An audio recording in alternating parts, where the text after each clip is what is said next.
O plenário pode terminar de votar mudanças no cadastro positivo e analisar a criação do regime penitenciário de segurança máxima.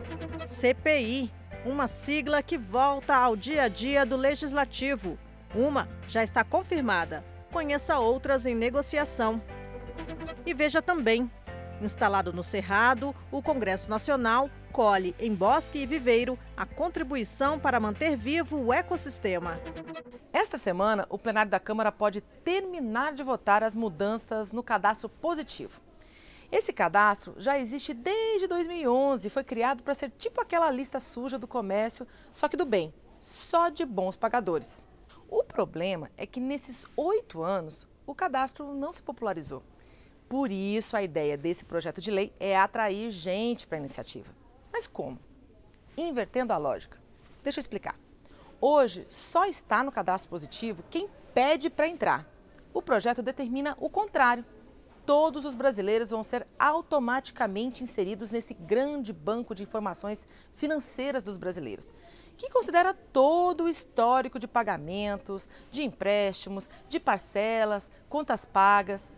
E quem não quiser fazer parte disso é que vai ter que pedir para sair. Parece simples, né? Mas é muito polêmico. Tão polêmico que a votação do texto principal aconteceu em maio do ano passado. E até agora não foram votados os 10 pedidos que os partidos fizeram para mudar o texto principal. Esses pedidos podem mudar completamente a ideia da proposta.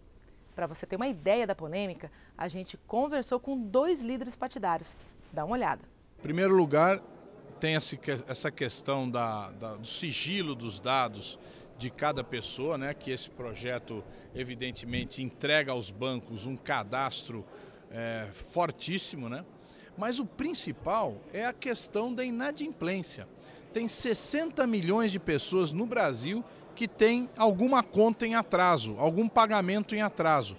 Se você cria esse cadastro positivo e essas pessoas não conseguem mais acessar o crédito, o que ocorre?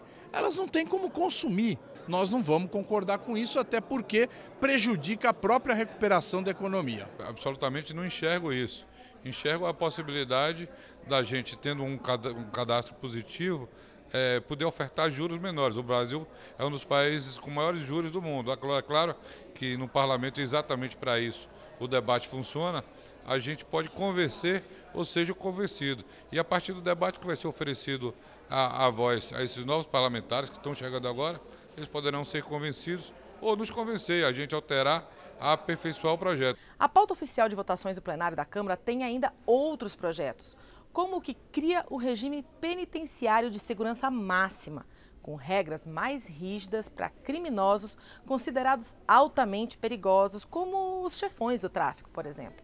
Também está na pauta a proposta que permite que governos repassem para bancos a responsabilidade de cobrar dívidas. Com isso, os governos recebem os valores adiantados, mas com desconto aplicado pelo banco. O que de fato será colocado em votação vai depender da decisão da reunião dos líderes partidários com o presidente da Câmara, deputado Rodrigo Maia, prevista para amanhã. O resultado disso tudo você pode acompanhar ao vivo pela TV e pelo site da Câmara. Até mais!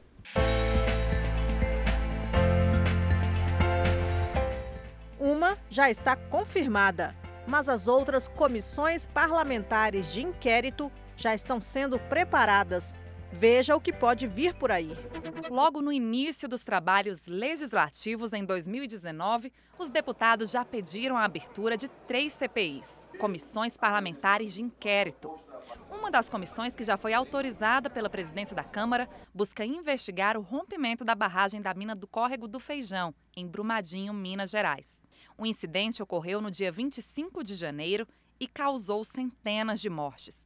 A deputada Joyce Halsemann foi quem protocolou o pedido da investigação. O objetivo da CPI de Brumadinho é apurar o crime que aconteceu naquela região. Nós temos hoje uma tragédia que foi anunciada. Então a prioridade é, de fato, descobrir quem são os culpados e, junto com isso, obviamente, elaborar uma legislação que dê mais segurança para esse tipo de atividade. O deputado Vanderlei Macris foi o autor de outro pedido de CPI. A sociedade brasileira espera muito informações sobre contratos internacionais que foram feitos pelo BNDES.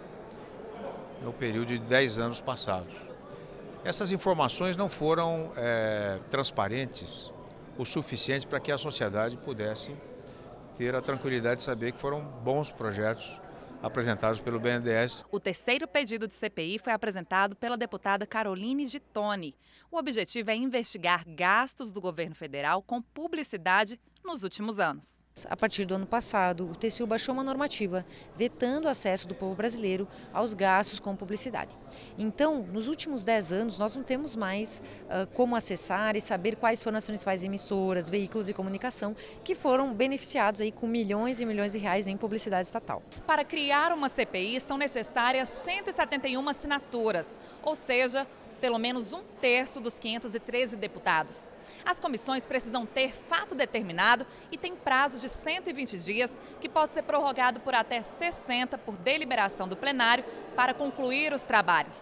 Além disso, as CPIs têm poderes de investigação equiparados aos das autoridades judiciais. Nosso regimento interno nos permite que a CPI possa determinar diligências, ouvir indiciados, inquirir testemunhas sob compromisso, pode também buscar qualquer informação que seja relevante para os trabalhos de uma CPI. Ela tem o poder e o dever de buscar, ou seja, a CPI tem uma gama de poderes que ela tem em mãos para que ela possa elucidar aquela investigação, para que ela possa ir em busca da verdade real, que exatamente preceitua o nosso sistema penal.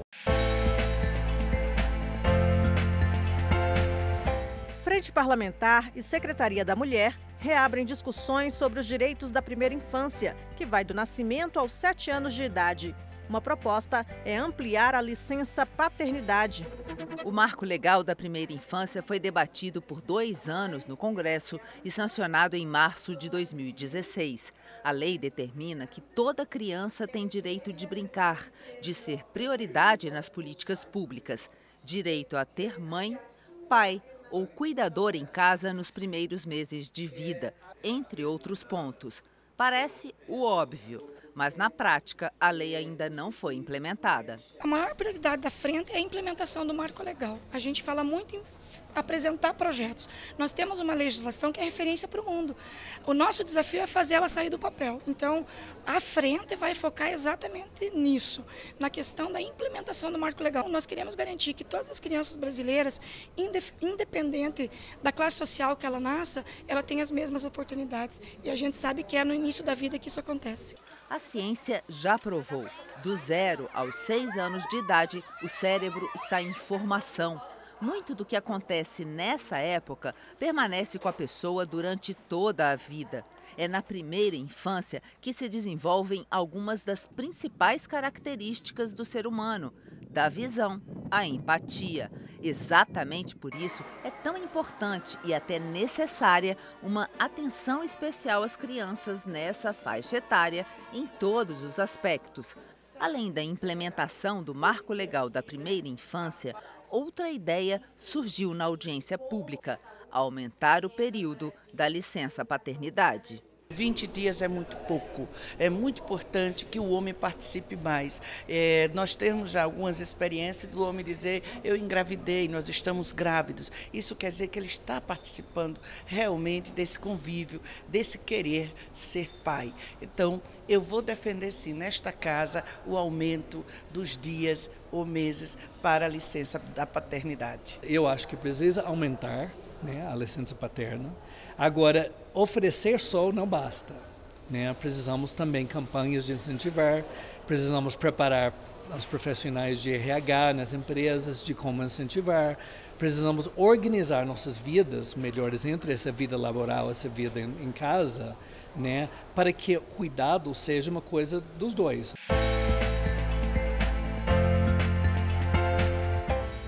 A Câmara lançou para os novos deputados, mas o cidadão pode usar. É o aplicativo que facilita o uso e a compreensão do regimento interno. O regimento interno é um instrumento fundamental na disputa política. É ele quem define as regras do jogo nos debates e votações, no plenário e nas comissões. Para tornar essa ferramenta mais acessível a todos os deputados e os que acompanham o processo legislativo, foi criado o aplicativo Clique Regimento. Organizado em grandes temas para facilitar a consulta, o aplicativo está disponível também nos celulares. Para os novos parlamentares terem um meio fácil de acessar as questões regimentais mais importantes, as que eles vão lidar mais no dia a dia, na prática. Então o aplicativo foi pensado como uma maneira de inovar para que os novos deputados tenham um conteúdo fácil, um conteúdo normalmente acessível às mãos, né, como é o celular, e com isso os deputados poderão utilizar no seu dia a dia. O aplicativo foi dividido em 3 grandes partes, sobre apresentação de proposições, e aí o aplicativo traz informações sobre que tipos de proposições podem ser apresentadas, quais são os requisitos, como é que se dá a distribuição das proposições ou até mesmo a devolução para o parlamentar, apresentação de emendas. Então tudo aquilo que é para iniciar algo do processo legislativo estaria nessa fase da apresentação. E depois o aplicativo traz mais 2 grandes fases, a fase de comissões e a fase de plenário. E aí ele retrata como seria o andamento da proposição em cada uma dessas fases, seja em comissões ou seja no plenário. O aplicativo foi pensado para os novos deputados, mas a gente sabe que na prática os assessores vão utilizar bastante, né, todos aqueles que lidam com o processo legislativo aqui na Câmara e até mesmo a sociedade civil organizadas, todos aqueles que têm algum interesse em acompanhar as proposições, podem utilizar o Clique Regimento para entender melhor onde é que a proposição está e quais seriam as próximas fases que ela ainda tem que percorrer. O PMN terá uma postura aqui de não olhar para os autores dos projetos, mas sim os seus conteúdos. Aquilo que for bom para o Brasil, aquilo que for bom para o nosso Estado, nós apoiaremos. Esse é o sentimento com que o PMN chega aqui na Câmara dos Deputados. O PMN tem uma posição firme de não retirada de direitos. Nós precisamos garantir aquilo que foi conquistado ao longo de todos os anos pelos servidores públicos, pelos trabalhadores rurais, pelas mulheres, enfim, tudo aquilo que tanto a nossa Constituição como as leis previdenciárias garantiram. Na pauta legislativa nós temos uma série de prioridades que vão muito em consonância com aquilo que está propondo o próprio governo. A questão da reforma da Previdência, da reforma tributária, que são importantíssimas, reforma política, com a extinção do fundo partidário, que é uma bandeira do Partido Novo. Porque para o Brasil realmente se recuperar economicamente, precisa demonstrar quem quer investir, que vem de fora do país, e também para quem quer produzir aqui dentro, que o país está sendo fiscalmente responsável. Por isso que a reforma da Previdência é realmente urgente, precisa ser aprovada já no primeiro semestre. E claro, precisamos desburocratizar, garantir para que o cidadão tenha o seu direito a produzir riqueza, a trabalhar, respeitado, seja empregado ou seja empregador. E por isso uma ampla série de reformas é tão necessária no nosso país.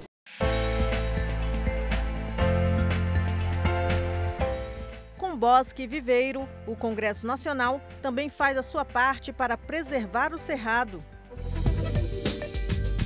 Instalado na região central do Brasil, o Congresso está no meio de um dos maiores biomas do país, o Cerrado, e perfeitamente integrado à paisagem, já que a natureza no entorno do palácio é protegida.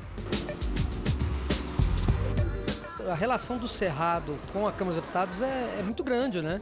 Aqui é a Casa das Leis, aqui é a casa que produz leis que podem beneficiar o Cerrado e podem ver o Cerrado de uma maneira diferente, né? O uso da terra, das águas, ela cuida do bosque dos constituintes, né? Que tem um valor simbólico, prático também, porque a Câmara cuida, existe o cuidado, a manutenção do bosque, a troca de árvores, o cuidado com as árvores, a manutenção do bosque como um todo, né? Mostrando que a Câmara tem esse cuidado. O Bosque dos Constituintes foi criado às vésperas da promulgação da Carta Magna, com um plantio de 600 árvores do Cerrado atrás da Praça dos Três Poderes. Em 2008, no aniversário de 20 anos da Constituição, a área de 70 mil metros quadrados foi elevada à categoria de parque. É hoje lar de dezenas de espécies de aves e animais. As espécies já estão crescendo ali e já tem, você vai de manhãzinha lá, você vê várias espécies de pássaros. Nós temos abelhas de solo, temos uma série de incrementos ali, enriquecimento de fauna, né? Que ajuda na proteção ao bosque também, no sentido de que o bosque tem alguns blocos de espécies agrupadas, né? Então esse anel de biodiversidade colabora com essa proteção. Atrai predador, né? Fornece alimento, etc. Aqui no Bosque dos Constituintes, todos os anos são coletadas sementes de espécies nativas do Cerrado para a reprodução de plantas e para espalhar em áreas de proteção ambiental nos arredores de Brasília.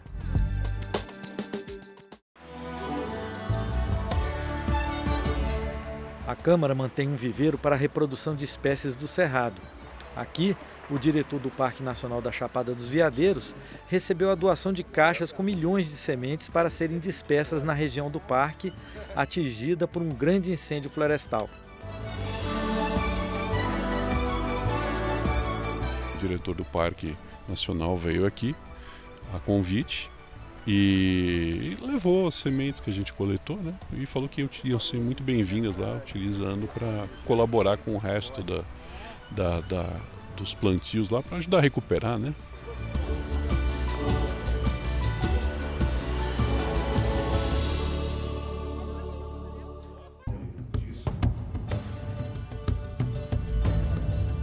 Nos seminários e audiências que ocorrem dentro do Congresso, os debates permitem conciliar o desenvolvimento com a proteção do meio ambiente, além de divulgar as riquezas desse imenso patrimônio natural. Nós perdemos, com certeza, várias espécies que nem foram estudadas ainda. E disse que uma espécie extinta, animal ou vegetal, custa aproximadamente 2 bilhões de dólares. Essa é a riqueza que estamos perdendo sem conhecer. Quem não conhece, não ama. Quem não conhece, não protege. É preciso conhecer mais esse ambiente que nós vivemos. Esse debate permite que a Câmara concilie o desenvolvimento com a proteção do meio ambiente. Vou deixar uma mensagem seguinte: já que os rios não bebem suas águas, já que as plantas não comem seus frutos, o cerrado é a grande riqueza entre o ser humano e a natureza.